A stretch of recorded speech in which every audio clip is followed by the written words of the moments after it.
Hey guys, అందరికీ నమస్కారం. అస్సలం అలైకుం. వెల్కమ్ టు ఉజ్మాస్ కే world. I'm Uzma Shaikh. Guys, ఈరోజు అయితే చిక్కుడుగాయ పచ్చడి అండి. చాలా సింపుల్ వేలో అయితే నేను మీకు చూపిస్తాను. చాలా మందికి చిక్కుడుగాయ పచ్చడి కూడా ఫేవరెట్ కూడా ఉంటుంది. సో చేయడం ఎలాగో తెలీదు. సో నేను చూపిస్తాను ఈజీ వేలో. సో ఫస్ట్ అయితే స్టార్ట్ చేద్దాము. నేనైతే ఇక్కడ ఒక కేజీ వరకు అయితే చిక్కుడుగాయలు తీసుకున్నామండి. సో మీరు చిక్కుడుగాయలు తీసుకునేటప్పుడు ఇలా విత్తనాలు ఉన్నవి తీసుకుంటే చాలా మంచిదండి. ఎందుకంటే పచ్చడి కూడా చాలా బాగుంటుంది. సో ఈ చిక్కుడుకాయలకి వెనక ముందు తొడిమలు తీసేయాలి అంతే. పక్క సైడ్‌వి తీసేయకూడదు. ఎందుకంటే ఫ్రై చేసేటప్పుడు పగిలిపోయి విత్తనాలు బయటికొచ్చేసి పచ్చడి బాగోదండి. సో ఇందులో అయితే మేమైతే పల్లి నూనె వేసామండి. కేజీ ప్యాకెట్ ఉంటుంది కదా! సో అది వేసేసాము. సో ఫస్ట్ వాయిగా అయితే కొన్ని చిక్కుడుకాయలైతే మేము ఆయిల్‌లో ఫ్రై చేస్తున్నామండి. సో చూసారా? సో ఈ విధంగా అయితే గోల్డెన్ బ్రౌన్ కలర్‌లో అయితే లైట్ బ్రౌన్ కలర్‌లో అయితే మనము ఫ్రై చేసుకోవాలండి. సో ఫస్ట్ వేసి నేను మీకు చూపిస్తున్నాను.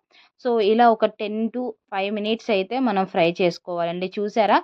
మనము ఈ పచ్చడి పెడుతున్నాము. ఇది నిల్వ ఉంటుంది కాబట్టి కొంచెము సిమ్‌లో పెట్టి అయితే మనం ఫ్రై చేసుకోవాలండి. ఎందుకంటే లోపల విత్తనాలు కూడా ఫ్రై అవ్వాలి కాబట్టి. సో ఒక 5 మినిట్స్ తర్వాత చూస్తే ఈ విధంగా అయితే ఫ్రై అవుతాయండి. సో దీన్నైతే ఒక బౌల్‌లోకి అయితే తీసుకుంటున్నాను. ఇది ఫస్ట్ చూసారు కదా! సో ఈ విధంగా ఫ్రై అయితే చాలు. లోపల విత్తనాలు కూడా ఫ్రై అయ్యి ఉంటాయి. ఇప్పుడు నేను మీకు సెకండ్ కూడా చూపిస్తాను. సో అంతేనండి. చాలా సింపుల్, ఇలా ఫ్రై చేసి ఇలా తీసుకోవడమే. సో సేమ్ అదే ఆయిల్‌లో ఇవి మొత్తం ఫస్ట్ తీసేసిన తర్వాత సో సెకండ్ మళ్ళీ కొన్నైతే చిక్కుడుగాయలైతే వేస్తున్నామండి. సో మీరు అనుకోని ఉండొచ్చు, ఇప్పుడు ఉగాది కూడా అయిపోయింది. సో రామనవమి కూడా వస్తుంది. ఇంకా చిక్కుడుగాయలు ఎక్కడ దొరుకుతాయి అన్నీ అని. సో దీనికి మీరేం టెన్షన్ పడాల్సిన అవసరం లేదండి. మార్కెట్‌లో ఇప్పుడు కూడా చిక్కుడుగాయలు దొరుకుతున్నాయి. సో అందుకని నేనైతే ఈ చిక్కుడుగాయ పచ్చడి చేసుకొని సేమ్ వేలో మీరు కూడా ఈ విధంగా చేసుకొని ఎంజాయ్ చేయండి అని చెప్తున్నాను. సో సెకండ్ కూడా అయిపోయిందండి ఈ విధంగా అయితే. సో చూసారా, లైట్ బ్రౌన్ కలర్‌లో అండ్ గోల్డిష్ కలర్‌లో ఉంది కదా! చాలండి ఈ విధంగా ఫ్రై అయితే.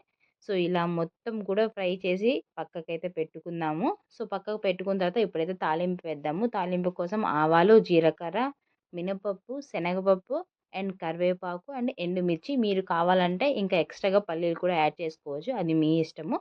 సో ఇందులో అయితే ఇప్పుడు మనం ఫ్రై చేసే ఆయిల్ ఉంది కదా! సో ఇందులో అయితే 2 స్పూన్స్ వరకు ఆయిల్ వేసి అందులోనే ఆవాలు, జీలకర్ర, మినపప్పు, శనగపప్పు అండ్ కరివేపాకు, ఎండుమిర్చి కూడా ఇందులో వేసేయాలండి. సో కొంచెం కొంచెంగా అయితే వేయాలి. ఆల్రెడీ ఆయిల్ హీట్‌గానే ఉంది కాబట్టి సో వన్ బై వన్ ఇలా వేసుకొని ఫ్రై అయితే చేసుకోవాలండి.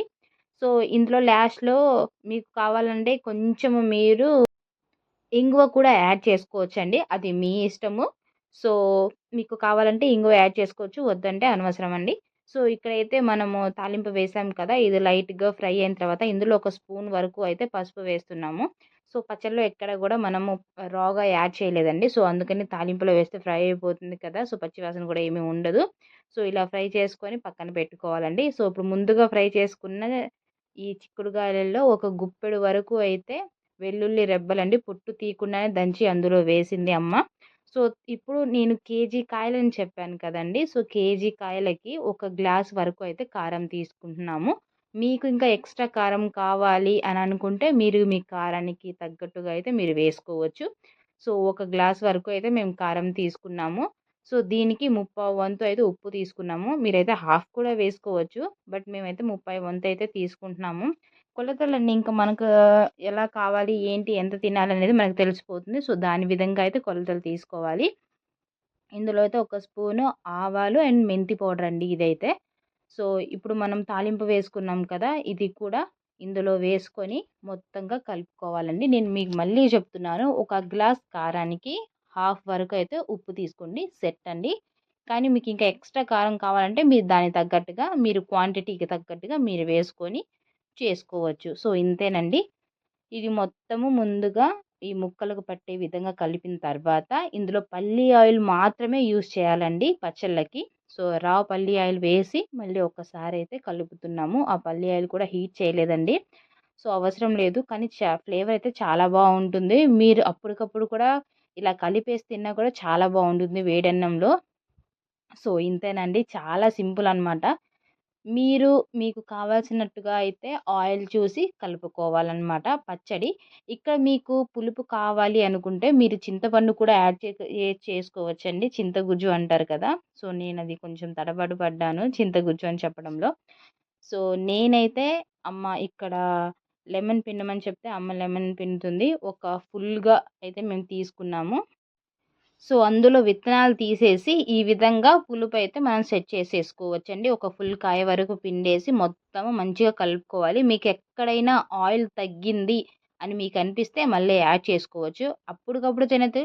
లేకపోతే 3 రోజుల తర్వాత అయినా తినొచ్చండి. చాలా బావుంటుంది ఇదైతే. సో, ఈ విధంగా చేసుకొని ఎంజాయ్ చేయండి గైస్. చాలా సింపుల్‌గా అయితే నేను మీకు చూపించాను. ఇంతే అండి. సో, ఈ వీడియో మీకు నచ్చిందనుకుంటున్నాను. నచ్చితే లైక్, షేర్, సబ్స్క్రైబ్ చేయండి. Thank you for watching guys.